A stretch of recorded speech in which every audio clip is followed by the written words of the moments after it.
오늘 우리에게 주신 하나님의 말씀은 시편 119편 105절입니다. 주의 말씀은 내 발의 등이요 내 길에 빛이니이다. 아멘. 오늘 본문에 나오는 내 발과 내 길은 시인이 어떤 장소로 이동하고 있다는 것을 알려줍니다. 또한 여기 나오는 등과 빛은 어두운 밤에 위험한 길을 가고 있다는 것도 암시해 주는데, 그 위험하고 어두운 밤길을 안전하게 인도하는 것이 바로 주님의 말씀이라고 시인은 노래합니다. 이로보건대 이 본문은 단순히 장소의 이동을 말하는 것이 아니라 우리의 인생 여정에 대해 노래하고 있다는 것을 알 수 있습니다. 한 치 앞도 내다볼 수 없는 우리의 삶의 여정을 안전하게 바른 길로 인도하는 것이 바로 주의 말씀이라는 것입니다. 우리가 믿는 기독교는 세상 철학 위에 세워진 종교가 아닙니다. 또한 미신처럼 신이 무엇을 요구하는지 모른 채 믿는 것도 아닙니다. 실제로 고대 근동을 연구한 자료를 보면 당시 왕이나 제사장들이 신전에서 이런 식으로 기도했다는 기록이 있습니다. 우리 신이 무엇을 원하는지 알면 우리가 그것을 할 텐데 알 방법이 없다. 실제로 그렇게 기도했답니다. 신전에서 답답해하면서. 하지만 우리 기독교는 신이신 하나님이 직접 계시하셨고, 그 계시가 하나님의 독생자 우리 주 예수 그리스도 안에서 역사적으로 성취되고 오순절에 성령께서 임하신 것에 대한 반응으로서 세워진 유일한 참 종교입니다. 하나님은 세상을 창조하시면서 자신의 창조물인 인간과 자연에게 자신을 계시하셨습니다. 로마서 1장은 이에 대해서 정확히 선포합니다. 이는 하나님을 알만한 것이 그들 속에 보임이라. 하나님께서 이를 그들에게 보이셨느니라. 창세로부터 그의 보이지 아니하는 것들, 곧 그의 영원하신 능력과 신성이 그가 만드신 만물에 분명히 보여 알려졌나니 그러므로 그들이 핑계하지 못할지니라. 칼빈의 기독교 강요를 보면 하나님은 사람의 마음속에 신에 대해 인식할 수 있는 신의식과 누구나 종교를 가지고자 하는 종교의 씨앗, 그리고 옳고 그름에 대해서 알 수 있는 양심을 심어주셨습니다. 또한 자연을 통해 하나님의 무한하심과 강대하심을 드러내셔서 그 앞에 마주하는 사람들로 하여금 자신이 얼마나 초라한 피조물인지를 깨닫고 그로 인해 창조주 하나님을 두려워하고 경배하게 됩니다. 이에 대해 시편 19편에서 노래합니다. 하늘이 하나님의 영광을 선포하고 궁창이 그의 손으로 하신 일을 나타내는도다. 날은 날에게 말하고 밤은 밤에게 지식을 전하니 언어도 없고 말씀도 없으며 들리는 소리도 없으나 그의 소리가 온 땅에 통하고 그의 말씀이 세상 끝까지 이르도다. 하나님이 해를 위하여 하늘의 장막을 베푸셨도다. 해는 그의 신방에서 나오는 신랑과 같고 그의 길을 달리기 기뻐하는 장사 같아서 하늘 이 끝에서 나와서 하늘 저 끝까지 운행하며 그의 열기에서 피할 자가 없도다. 제가 대교를 건널 때마다 바다를 보면 자주 두려움을 느낍니다. 드넓은 바다 위에 간신히 차 하나 지나다닐 수 있는 다리 하나 만들어 놓고 우쭐대는 사람들도 있겠지만 조그마한 다리 위에서 느끼는 바다의 강대함은 저를 늘 겸손하게 만들어줍니다. 지금까지 제가 간략하게 말씀드린 것은 신학에서 일반 계시라고 말하는 것들입니다. 하지만 이것으로 충분하지 않았습니다. 그래서 사랑과 은혜가 충만하신 하나님께서는 자신을 사람들에게 직접 계시하시기로 작성하셨습니다. 이를 특별 계시라고 합니다. 특별 계시의 개념을 제대로 배우기 전에 저는 아주 단순한 사람이어서 특별 계시란 하나님이 직접 말씀하신 것, 아니면 선지자를 통해서 말씀하신 것, 아니면 예수님께서 말씀하신 것 등 직접 말씀으로 전달된 것만 특별 계시라고 생각했었습니다. 하지만 특별 계시란 말씀뿐만 아니라 직접 모습을 드러내는 사건들, 예를 들면 여리고 성에 이르기 전에 여호수아 앞에 성류신하시기 전에 여호와의 군대 대장으로 나타나셨던 성자 하나님 모습이라든지, 또 변화산에서 완전히 변하신 예수님 모습 등 이런 것들이 직접 계시라고 볼 수 있죠. 그리고 선지자들이나 예수님이 행하신 기적들 등 특별히 하나님께서 자신이나 자신의 능력을 드러내신 모든 것을 특별 계시라고 부른다는 것을 알게 되었습니다. 하나님께서 우리에게 특별 계시를 주신 이유는 일반 계시만으로는 죄인인 우리들이 구원에 이를 수 없기 때문입니다. 그래서 하나님은 여러 시대의 다양한 방법으로 자신의 뜻을 계시해 주셨습니다. 그렇다고 해서 일반 계시가 부족하다는 것을 의미하지는 않습니다. 하나님은 완전하시고 충분하십니다. 그렇죠? 따라서 하나님 계시도 완전하고 충분합니다. 그렇기 때문에 하나님의 일반 계시도 완전하고 충분합니다. 일반 계시는 창조주 하나님을 드러내는 데 있어서 완전하고 충분합니다. 일반 계시의 역할이 그것이라는 의미죠. 창조 하나님을 계시하는 것. 창조주 하나님을 계시하는 것. 반면에 일반 계시만으로 예를 들어 태양을 보고 광대함을 느껴서 어떤 초월적인 존재가 존재하는 것 같아서 그것을 바탕으로 어떤 종교를 만들고 마음속에 양심을 근거해서 그 종교의 도덕적인 규율을 세운다고 해서 그 종교가 우리를 구원할 수는 없습니다. 우리의 제약된 본성은 오히려 하나님께서 우리에게 심어두신 것을 억누르기만 합니다. 로마서 1장은 이렇게 말씀합니다. 하나님을 알되 하나님을 영화롭게도 아니하며 감사하지도 아니하고 오히려 그 생각이 허망하여지며 미련한 마음이 어두워졌나니 스스로 지혜 있다 하나 어리석게 되어 썩어지지 아니하는 하나님의 영광을 썩어질 사람과 새와 짐승과 기어다니는 동물 모양의 우상으로 바꾸었느니라. 그렇기 때문에 하나님은 특별 계시를 통해 우리에게 구원에 반드시 필요한 지식들을 주셨습니다. 더 나아가 구속주 하나님을 알아야만 일반 계시에 대해서도 바르게 이해할 수 있습니다. 구속주 하나님을 알아야 자연을 보면서 참 신이신 창조주 하나님을 찬양할 수 있게 되는 것이죠. 그래서 하나님은 여러 시대에 다양한 방법으로 자신의 뜻을 계시해 주셨습니다. 그리고 하나님의 모든 계시의 정점이 바로 우리 주 예수 그리스도십니다. 옛적에 선지자들을 통하여 여러 부분과 여러 모양으로 우리 조상들에게 말씀하신 하나님이 이 모든 날 마지막에는 아들을 통하여 우리에게 말씀하셨으니 이 아들을 만유의 상속자로 세우시고 또 그로 말미암아 모든 세계를 지으셨느니라. 바로 우리 주 예수 그리스도의 인격 안에서 계시의 정점을 우리에게 계시해 주신 것입니다. 정리하면 일반 계시는 창조주 하나님을 계시하고 특별 계시는 구속주 하나님을 계시하며 그 모든 계시는 아무런 오류도 없이 완전하다는 것입니다. 지금까지는 죄가 들어온 세상에서 살아가는 입장에서 본 계시가 아니고요. 그렇다면 죄를 짓기 전에는 어땠을까요? 일반 계시에 대해서는 제가 상상을 해봤더니 비슷할 거라는 생각이 들었습니다. 죄가 들어온 뒤로 다른 피조물들도 죄로 인해 고통을 받고 있지만 자연이 우리에게 주는 아름다움과 광대함 등은 그렇게 많이 차이가 나지 않은 것 같습니다. 그렇다면 특별 계시는 어떨까요? 아담과 하와에게는 특별 계시가 필요 없었을까요? 다르게 질문하면 하나님이 특별히 아담과 하와에게 말씀하시지 않아도 그들이 하나님의 뜻을 다 알 수 있었을까요? 그렇지 않다는 것을 알 수 있습니다. 그렇죠? 타락 전 이야기를 하고 있는 창세기 1장과 2장에서 먼저 1장 28절에 30절을 보면 삼위 하나님께서는 사람에게 일명 문화명령이라는 것을 하고 있습니다. 생육하고 번성하여 땅에 충만하라, 땅을 정복하라고 말씀하시죠. 그리고 창세기 2장에서 하나님은 아담과 우리가 너무나 잘 알고 있는 행위 언약을 맺으십니다. 여호와 하나님이 그 사람에게 명하여 이르시되 동산 각종 나무의 열매는 네가 임의로 먹되 선악을 알게 하는 나무의 열매는 먹지 말라. 네가 먹는 날에는 반드시 죽으리라 하시니라. 이 두 가지는 특별 계시입니다. 그죠? 물론 타락한 후에 주신 특별 계시와는 다릅니다. 왜냐하면 그것은 죄로부터 구원을 위해 주신 계시가 아니기 때문입니다. 대신 하나님은 우리 인간이 처음 창조된 죄가 없는 그 상태가 아니라 더 높은 수준에 이르기를 원하셨기 때문에 이 언약을 주셨습니다. 로마서 3장 23절입니다. 모든 사람이 죄를 범하였음에 하나님의 영광에 이르지 못하더니. 우리가 목요일에 배우는 뉴커버넌트 신학에서 나오는 내용이죠.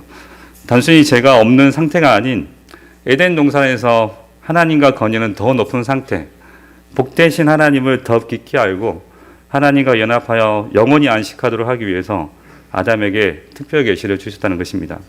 마치 부부가 서로 연합하여 알듯이 하나님과 교제하며 하나님을 따라 살아가도록 말입니다. 결국 죄가 없는 상태였다 하더라도 하나님의 특별 계시가 필요했습니다. 왜냐하면 바로 창조주와 피조물 사이에 서로 닿을 수 없는 간극 때문이겠죠. 창조주께서 말씀하지 않는다면 유한한 피조물인 우리들이 어떻게 무한한 창조주의 뜻을 알 수 있겠습니까?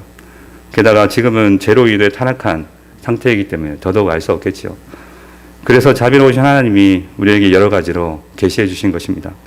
그 계시들을 통해서 궁극적으로 우리가 그리스도와 연합하여 하나님과 교제하며 안식하며 살면서 하나님을 기뻐하고 하나님을 영원히 즐거워하도록 하기 위해서 하나님 자신을 우리에게 충분히 계시해 주신 것입니다.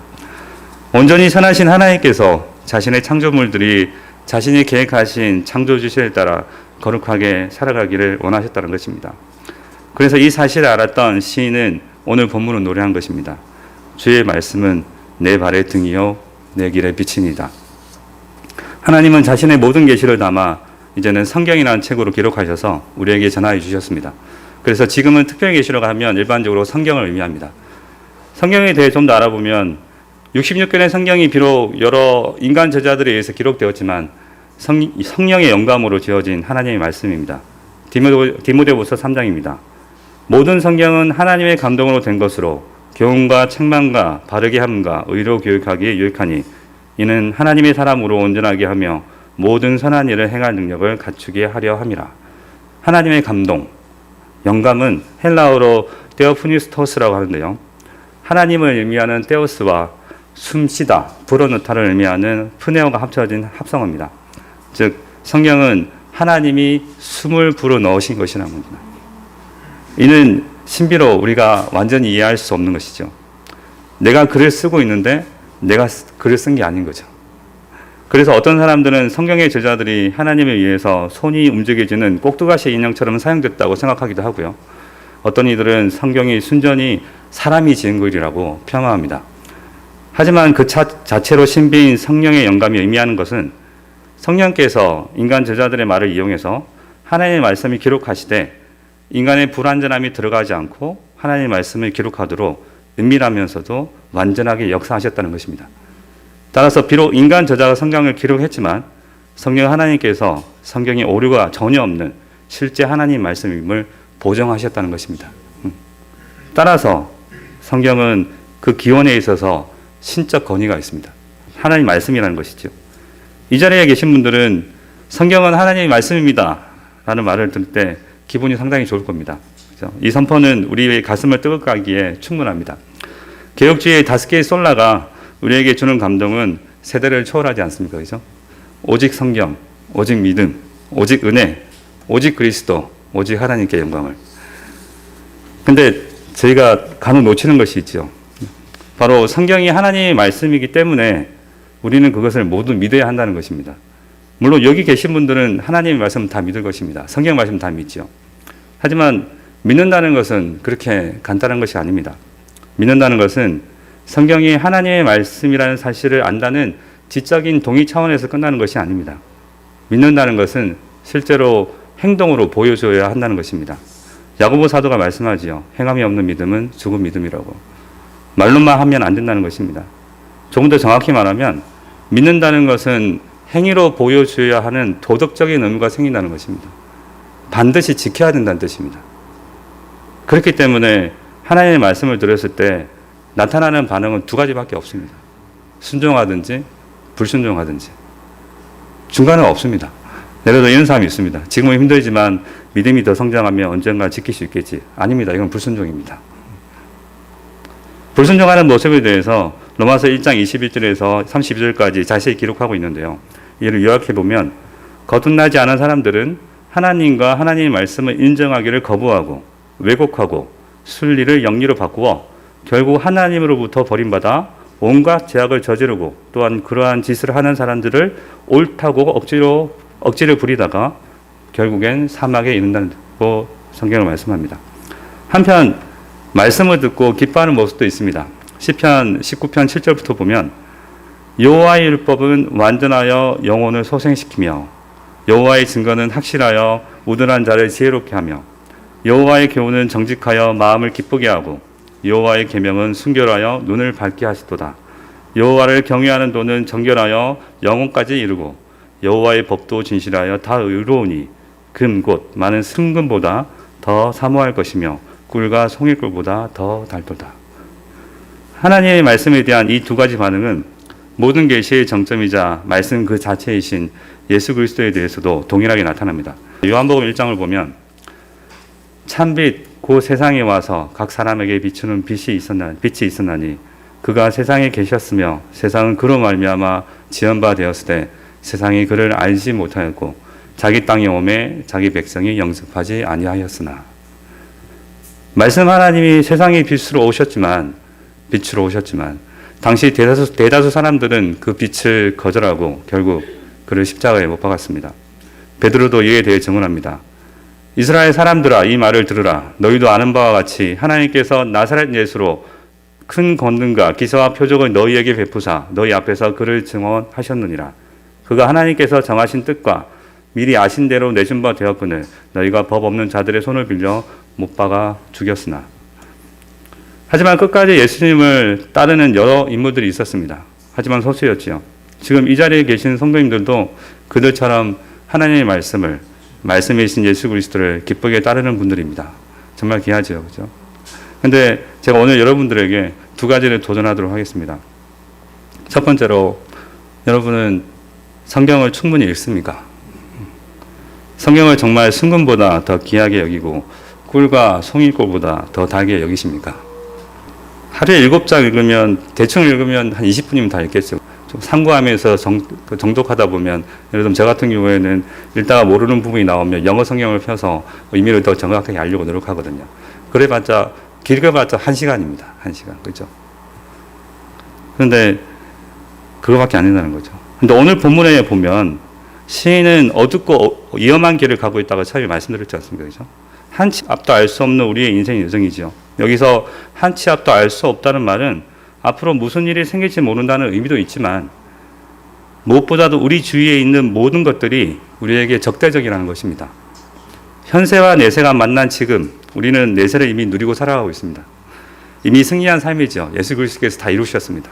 하지만 이 세상과 우리의 대적 마귀는 언제든지 우리를 넘어뜨리려고 우는 사자와 같이 우리를 노리고 있습니다.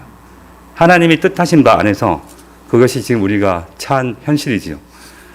그런데 그 마귀를 대적하여 우리의 죄성을 이기고 하나님이 인도하시는 바른 길로 갈 수 있게 정말 성경을 충분히 그리고 기쁘게 읽고 계십니까?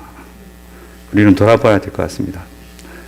두 번째로 제가 개역 개정으로 하라라는 명령을 검색했더니 1490개가 검색되었습니다. 로마서에서만 대충 추려봐도 수십 개가 나오더라고요. 거기다가 뭐 하지 말라, 하되, 함으로 이렇게 검색하면 아마 10,000개가 넘어갈 것 같습니다. 제가 로마서 12장 9절에서 18절 말씀 읽어보도록 하겠습니다. 사랑에는 거짓이 없나니 악을 미워하고 선에 속하라. 형제를 사랑하여 서로 우애하고 존경하기를 서로 먼저 하며 부지런하여 게으르지 말고 열심을 품고 주를 섬기라. 소망 중에 즐거워하며 한난 중에 참으며 기도에 항상 힘쓰며 성도들의 쓸 것을 공격하며 손 대접하기를 힘쓰라. 너희를 박해하는 자를 축복하라. 축복하고 저주하지 말라. 즐거워하는 자들과 함께 즐거워하고 우는 자들과 함께 울라. 서로 마음을 같이하여 높은 데 마음을 두지 말고 도리어 낮은 데 처하며 스스로 지혜 있는 채 하지 말라. 아무에게도 악을 악으로 갚지 말고 모든 사람 앞에서 선한 일을 도모하라. 할 수 있거든 너희로서는 모든 사람과 더불어 화목하라. 사랑하는 성도 여러분, 이렇게 살고 있습니까? 이 구절을 보면서 시편 19편 시인의 고백처럼 이 말씀이 여러분의 영혼을 소생시키고 마음을 기쁘게 합니까? 그렇습니다. 저희는 그런 존재지요. 우리가 방금 읽었던 10개들에서 약 30개의 하라와 하지 말자가 나오는데 그중 어떤 것도 제대로 지킬 수 있는 것이 없습니다. 그래서 저는 새벽 기도하러 나올 때마다 앉으면 첫 마디가 주여 죄송합니다. 바울의 고백이 생각이 납니다. 내가 원하는 바 선은 행하지 아니하고 도리어 원하지 아니하는 바 악을 행하는도다. 우리는 바울처럼 탄식하며 회개해야 할 것입니다. 사랑하는 여러분, 우리는 어둡고 위험한 길을 가고 있습니다. 우리의 등과 빛은 유일하게 주의 말씀뿐입니다. 참 빛 대신 우리 주 예수 그리스도뿐입니다. 그런데 우리는 너무 연약해서 그 빛을 너무 쉽게 놓칩니다. 그래서 자주 넘어지고 심각한 위험에 처하기도 하죠. 근데 여러분, 우리는 여전히 그 길을 걷고 있습니다. 옆 낭떠러지로 떨어져 수십 번도 죽을 수 있었는데 여전히 그 길을 걷고 있습니다. 그리고 여전히 신기하게도 그 빛을 따라가고 있습니다. 왜일까요? 마음 같아서는 요한복음 17장을 다 읽고 싶은데 오늘은 11절에서 12절만 읽겠습니다. 나는 세상에 더 있지 아니하오나 그들은 세상에 있사옵고 나는 아버지께로 가옵나니 거룩하신 아버지여 내게 주신 아버지의 이름으로 그들을 보존하사 우리와 같이 그들도 하나가 되게 하옵소서. 내가 그들과 함께 있을 때 내게 주신 아버지의 이름으로 그들을 보전하고 지키었나이다.